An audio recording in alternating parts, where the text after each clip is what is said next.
Hello and welcome back to reaDIYsteaDIY. If it's your first time here, thanks so much for joining us. If you've already subscribed, thank you for subscribing. Well, as some of you know, I've moved to a smaller city and there are a lot of Mennonites in this area. I like to spend my weekends going to the bakeries and the farmers markets, buying fresh food, and learning about their culture and community. Last spring, I went to a bakery. I was only planning on buying some baked goods and some canned goods, but outside the bakery, on the ground, there was a big box. It was filled with calla lily bulbs, and they were like $1 a piece. So I bought some and I asked them how to plant them and they told me. I planted them and over the summer I had some amazing calla lily plants. They grew 2-3 feet tall. They had blooms. They were beautiful. And now it's the end of the season. I went back to the bakery and I said, hey, what do I do? How do I save these calla lilies from dying in the winter? So they told me, and in this video, I'm going to show you exactly what they said to do. So let's get going.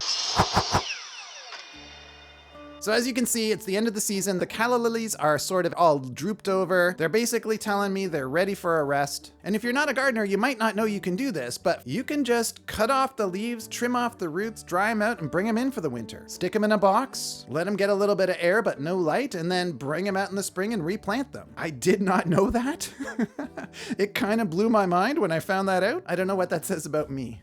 But anyway, it did kind of blow my mind. So I'm gonna do that with these calla lilies here. So the first step is just to cut off all the foliage that you don't need. They're pretty tall, you don't need all of that. You just want to cut it off somewhere around 2-3 inches above the ground. And then you want to carefully dig out the bulbs. So what you're trying to do is preserve the bulbs. So obviously you want to go nice and wide and leave a lot of room around the bulb so that you don't dig into them. They're hardy, but they're not that hardy. And then just dig them up. I'm going to pull out the bulb and sort of see where it's at. If there's anything rotting or anything like that, if they didn't do very well over the summer, those are the ones to get rid of. You don't want them contaminating the other ones. So assuming none of them are rotting, and I seem to be pretty lucky here with that, you just dig them up and pull them out. Shake all the excess dirt off, and then you hit them with a hose and get all the rest of the dirt off. At this point, they're slightly damp. I'm leaving them out in the sun to dry a little bit, but they're basically free of all the dirt, and they're starting the process of being ready to hibernate. Problem is they're too wet still, so the next step, you gotta wait a week or so. You put them into a box. The box should have some holes in it. You don't let them touch because you're trying to dry them out, and you put them somewhere in your house for about a week where they will dry. You want them not to see sunlight. You want them to have lots of access to air, and you don't want them touching because you don't want one to make the other wet and moldy or anything like that.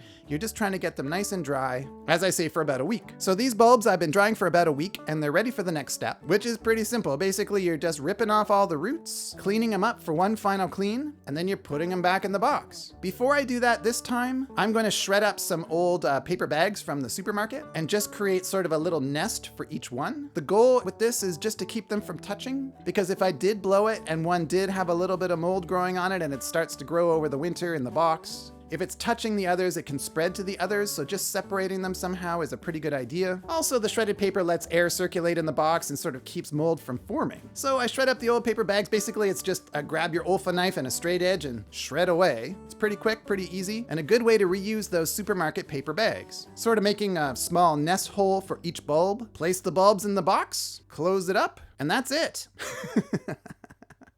Those babies will go into storage in a room that's slightly cooler than room temperature for the rest of the winter. I'll check them. I don't know how often. I bet I'll try to check them once a month. Make sure that there's no mold growing on them, but hopefully no mold grows. All winter long, these guys are safe and sleeping in their little sleeping box.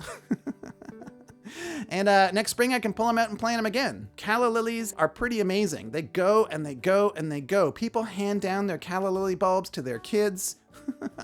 It's pretty amazing. They just never die. It's such a great bargain, and it's such a great way to make your garden look amazing. It's got to be kind of a no-brainer to bring them in the winter and try to keep them going. So I'll let you know next spring how I did, but I have a feeling this is going to work. If I have any questions, obviously I can go back to the Mennonite bakery and just ask. If you have any questions, feel free to leave those in the comment section below. And otherwise, take care, stay safe, have fun with your DIY projects, whatever you choose to do, and I'll see you next Saturday.